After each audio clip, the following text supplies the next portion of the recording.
Stevie, a disappointing start to the weekend.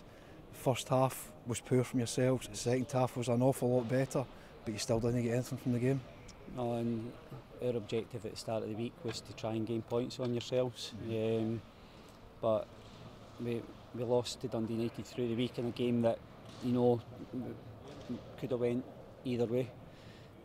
But tonight, the disappointing for ourselves as a team was that Ayr United came and got on the ball far too easy, managed to dictate the game to us and thoroughly deserved to be going in 1-0 up. We changed it at half time. We went with 2 strikers to see if we could try and get ourselves back in the game that way and press a little bit higher. Probably about 10 minutes into the second half, the game did start changing a little bit.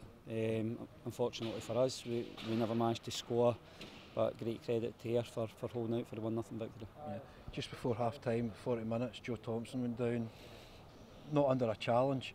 What's the situation with him? I'm not actually sure where we're at with Joe, so I don't know the extent of the injury. It's never nice to see somebody leaving the park on a stretcher. The only thing is Joe did go down earlier in the game, and I'm not sure if it's something that's carried from that. So I'll go and I'll speak to John and see where we're at in terms of that. But at this moment in time, it'd be a guessing game for me to answer that question. As you said, second half you came more into the game.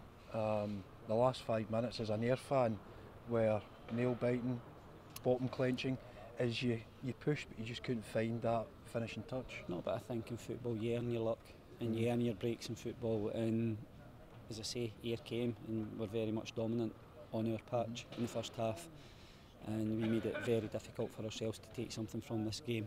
The second half was more acceptable, but you know, I think you get punished for the slackness and the way that we went about the first half tonight. Well, Ian, a good performance there tonight, 1-0 victory, you must be happy. Yeah, I mean, I thought we were terrific. I asked for big individual performances and asked for a real honesty about what they did, and they gave us that. The downside for us was we all felt in there that we should have been 2, 3, 4 up before the last 5 minutes, and they had one decent chance and then Ross has made a great save, but he had nothing to do. But we've missed 3 or 4 really good opportunities. But as long as this game stays at 1-0, you're always liable for that to happen. But it would have been a travesty if we hadn't won that game. We had a lot of great individual performances, and the spirit of the team was fantastic, and it's a great 3 points.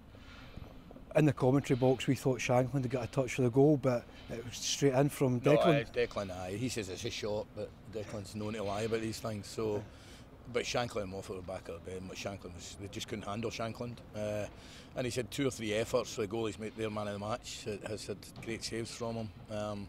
But again, Robbie Crawford was just head and shoulders above anybody in the pitch. He was absolutely outstanding.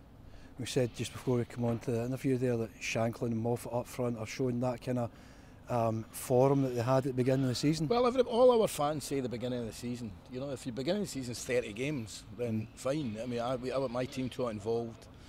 You know, we took 19 points in the first quarter. That was championship form. We took 17 points in the second quarter. That's championship point. And we took 7 points in the third quarter. That's relegation. So something happened. There's a few things that have happened. We had injuries. We had some loss of form, loss of confidence. A couple of breaks not going away. The biggest thing was all the attention that our players got. That's had an effect. But it was great to see the boys involved in that tonight, like Rose and Crawford and Smith and Shankland, all back at their best. On the bench tonight was Alan Forrest. I know you got run out at the weekend. Is he now getting back to getting a starting place? Yeah, but you know, my dad was terrific tonight, so you know he'll need to wait his turn. And you know, it's great to get Geoghegan back as well. I think in the run-in we need boys like Geoghegan and Adams. You need that type of player, and our whole focus now is Tuesday night, because you know we've got to go and try and win 3 home games in a row, and if you do that, then you know, starting with the Morton game, that's all we're thinking about. But you know what, in this league, 3 or 4 wins and you're sitting in second and you're looking at, you know, you never know what can happen. Yeah. As you say, over the next couple of weeks, it's Tuesday, Saturday, Tuesday, Friday. It's getting crazy. It's ridiculous, yeah. Yeah, I mean, I think for the integrity of the league, I understand the league, but you know, for us to play all these games and then play Tuesday and then Dundee United on Friday away, it gives Dundee United an advantage, and I don't think that's right for the league, but you know, we've just got on with it.